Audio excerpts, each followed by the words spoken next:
नगरपंचायत आणि नगरपालिका निवडणुकांच्या नंतर आता राज्यात महापालिका निवडणुकांचा महासंग्राम रंगायला सुरुवात झाली आहे। कालच निवडणूक आयोगाने महापालिका निवडणुकांच्या तारखा जाहीर केल्या। त्यानंतर राज्यभरातील सर्वच पक्ष कामाला लागले। कुठे इच्छुकांच्या मुलाखतींसाठी गर्दी झाली तर कुठे राजकीय पक्षांच्या बैठकांचा धडाका पाहायला मिळतोय। मुंबई महापालिकेसाठी भाजप आणि शिवसेनेची पहिली बैठकही पार पडली तर तिकडे ठाकरे सेनेने प्रचाराची धूर आदित्य ठाकरेंकडे सोपवली। राज्यातल्या इतर महापालिका क्षेत्रातही निवडणुकांच्या तारखा जाहीर होताच नेते पदाधिकारी आणि कार्यकर्त्यांची आता लगबग पाहायला मिळते।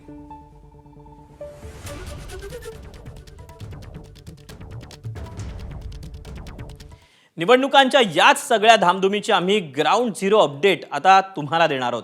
माझ्यासोबत आता एबीपी माझाचे राज्यभरातून प्रतिनिधी असणार आहेत। त्यांच्याकडून आपण निवडणुका जाहीर होताच नेमक्या काय घडामोडी घडतायत हे जाणून घेणार आहोत। यासाठी मुंबईहून आहे वेदांत देव, पश्चिम महाराष्ट्राचे अपडेट देणारे आपल्याला मंदार गोंजारी, तर विदर्भातून आपल्याला अपडेट देण्यासाठी रजत वशिष्ठ आहे, तर मराठवाड्यातून कृष्णा केंडे, तर उत्तर महाराष्ट्रातून मुकुल कुलकर्णी देखील आपल्याला या सगळ्याबद्दलचे अपडेट देणारे। आपण सुरुवातीला अर्थातच जी सगळ्यात जास्त लक्ष लागलेलं आहे त्या मुंबई महानगरपालिकेत MMRD रिजनमध्ये काय घडतंय जाणून घेऊयात। वेदांत देवकडे जाऊयात। वेदांत, बैठकांचा सिलसिला, पक्षप्रवेश सोहळा, सगळ्याच घडामोडी एकंदरीत लगबगीने पाहायला मिळतात। मुंबईत काय नक्की घडतंय?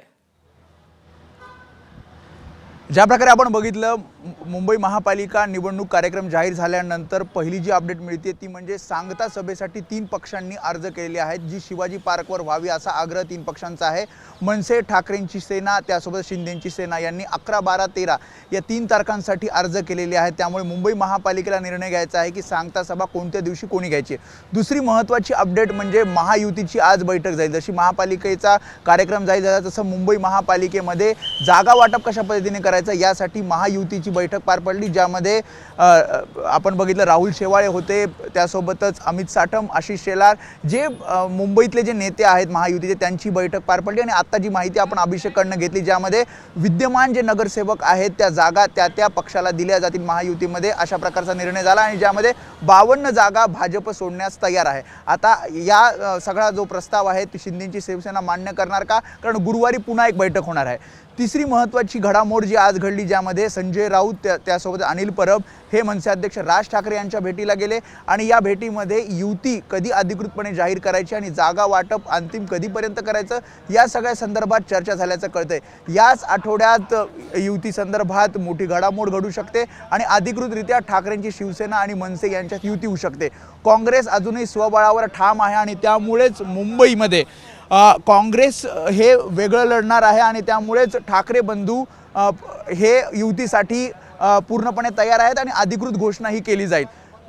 चौथी महत्त्वाची घडामोड जी आपण बघतोय, जी माहिती मिळते, त्यामध्ये काँग्रेस आणि वंचित बहुजन आघाडी यांच्यात काल बैठक झाल्याचं कळतंय आणि त्यामुळे महापालिका निवडणुका 29 महापालिका निवडणुकांमध्ये अधिकाधिक ठिकाणी काँग्रेस आणि वंचित बहुजन आघाडीचं युती एक वेगळं समीकरण हे समोर येऊ शकतं आणि त्यामुळे ठाकरे बंधू काँग्रेसला सोडून युती जाहीर करतील असं समजतंय।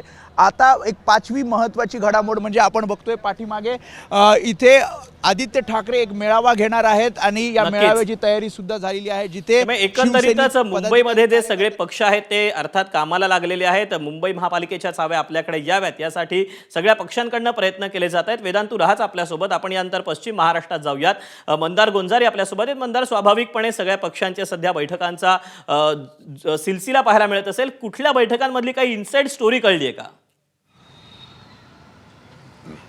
बैठका आणि कुठल्या ठिकाणी कोण उमेदवार निवडून येऊ शकेल याची गणितं मांडणं सुरू आहे आणि त्या दृष्टीने मग पक्षप्रवेश देखील केले जात आहेत। अजित पवार काल आचारसंहिता लागल्यानंतर बैठका घेत आहेत आणि आत्तापर्यंत या बैठकांचं सत्र सुरू आहे आणि त्या बैठकांमध्ये आपण पाहिलं की पिंपरी चिंचवडमधले भारतीय जनता पक्षाचे आणि ठाकरेंच्या सेनेचे काही कार्यकर्ते अजित पवारांच्या पक्षामध्ये प्रवेशकर्ते झालेले आहेत आणि हे प्रवेश त्या ठिकाणी उमेदवार कोण असेल याची गणितं आखूनच दिले जात आहेत। इतर पक्षांमध्ये देखील ही गणितं मांडली जात आहेत। काल मुख्यमंत्र्यांनी सांगितलं की आम्ही मुंबई आणि इतर महत्त्वाच्या महापालिकांमध्ये शिंदेंच्या शिवसेनेसोबत युती करू, मात्र पुण्यामध्ये अजित पवार आणि आम्ही वेगळं लढू. याचं कारण हे आहे की विरोधकांची जागा शिल्लक ठेवायची नाही, विरोधकांची जागा देखील महायुतीतलेच पक्ष काबीज करतील यासाठीचं हे धोरण आहे. मुख्य लढाई भारतीय जनता पक्ष आणि अजित पवारांची राष्ट्रवादी यांच्यामध्येच होईल पुणे आणि पिंपरी चिंचवडमध्ये. यासाठीची महायुतीने आखलेली ही व्यूहरचना आहे. पश्चिम महाराष्ट्रामध्ये जर आपण पाहिलं तर थोड्याफार ज्या काही महापालिका आहेत जिथे महाविकास आघाडी लढत देऊ शकते अशामध्ये सांगली महापालिका आणि कोल्हापूर महापालिका यांचा समावेश आहे. कोल्हापूर महापालिकेमध्ये सतेज पाटील हे त्या ठिकाणी आव्हान देऊ शकतात हे लक्षात घेऊन तिथे मात्र भारतीय जनता पक्ष, शिंदेंची शिवसेना आणि राष्ट्रवादी काँग्रेस, अजित पवार हे तिन्ही पक्ष एकत्र येऊन लढणार आहेत. सांगलीमध्ये देखील जयंत पाटील, विश्वजित कदम आणि विशाल पाटील खासदार यांनी एकत्र येऊन महाविकास आघाडी म्हणून ही निवडणूक लढवायचं ठरवलेलं आहे आणि त्या दृष्टीने मग त्या ठिकाणी देखील महायुती होऊ शकते. या दृष्टीने आज सगळ्या हालचाली सुरू होत्या. दीपक, नक्कीच. मंदारा, तू राहाच आपल्यासोबत. आपण यानंतर मराठवाड्यात जाऊयात. कृष्णा केंडे आपल्यासोबत आहे. कृष्णा, स्वाभाविकच तू मुंबई किंबहुना पश्चिम महाराष्ट्रातला ऐकलं असेल, तिथे देखील अनेक वेगवेगळी सध्या राजकीय गणितं मांडली जात आहेत. यावेळेला महापालिकेमध्ये काही वेगळी गणितं समीकरणं दिसत आहेत का?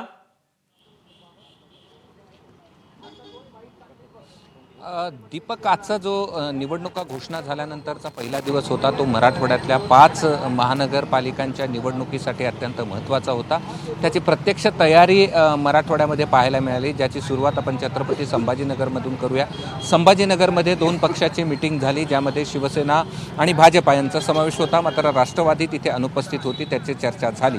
यामध्ये जर आपण पाहिलं तर प्रभागात कुणाची किती ताकद आहे यावरती प्राथमिक चर्चा झाल्याचं सांगण्यात आलं आणि त्यानंतर आजची चर्चा वरिष्ठाला सांगून पुन्हा उद्या त्यात चर्चा करण्यात येईल असं सांगितलं.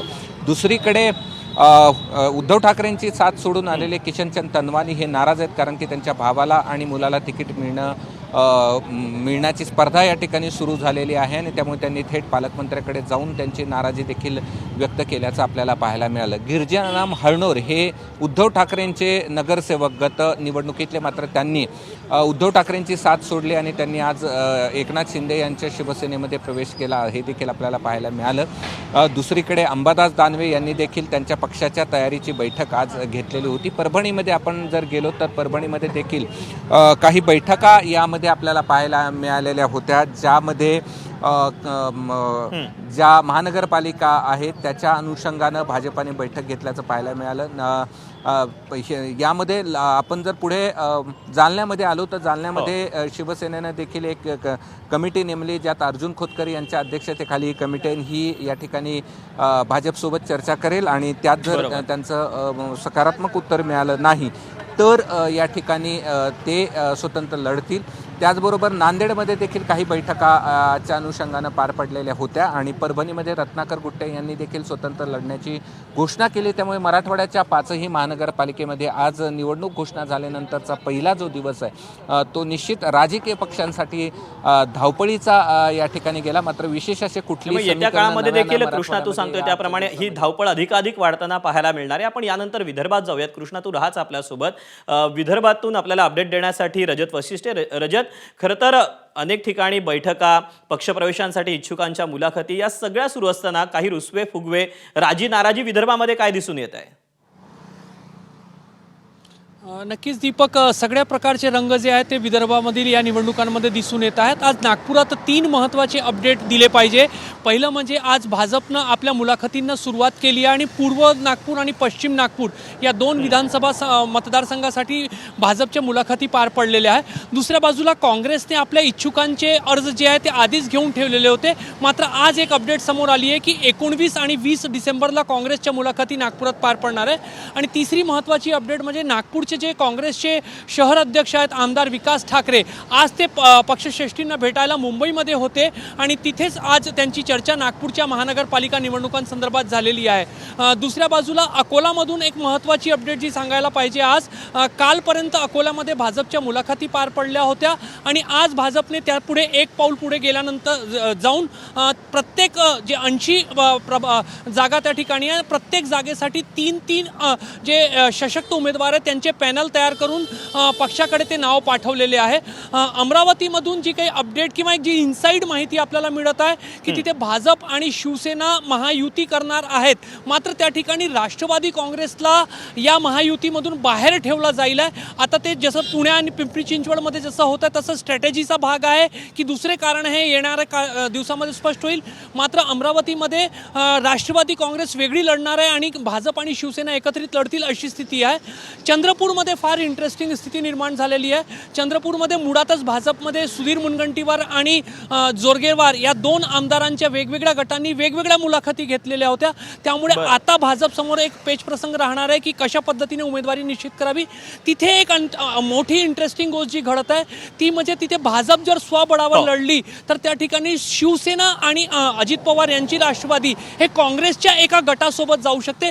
त्यामुळे चंद्रपूरमध्ये एक वेगळे समीकरण निर्माण होत आहे की काय अशी अपडेट आता सध्या तरी मिळत आहे. येणाऱ्या दिवसामध्ये त्याबद्दल डेव्हलपमेंट्स आणखी होतील आणि चित्र जो आहे तो आणखी स्पष्ट होईल. नक्कीच. रजत, तू देखील राहाच आपल्यासोबत. आपण यानंतर उत्तर महाराष्ट्राचे अपडेट घेऊयात. मुकुल कुलकर्णी आपल्यासोबत आहे. मुकुल, एकंदरीतच संपूर्ण राज्यभरातले आपण हे अपडेट घेत असताना उत्तर महाराष्ट्राकडे आपण कसं पाहायचं? उत्तर महाराष्ट्रातल्या या महापालिकांसाठी कशा पद्धतीनं नेते मंडळी असतील, पक्ष असतील, जोर लावतायत? निवडणुका जाहीर झाल्यानंतरचा पहिला दिवस कसा होता?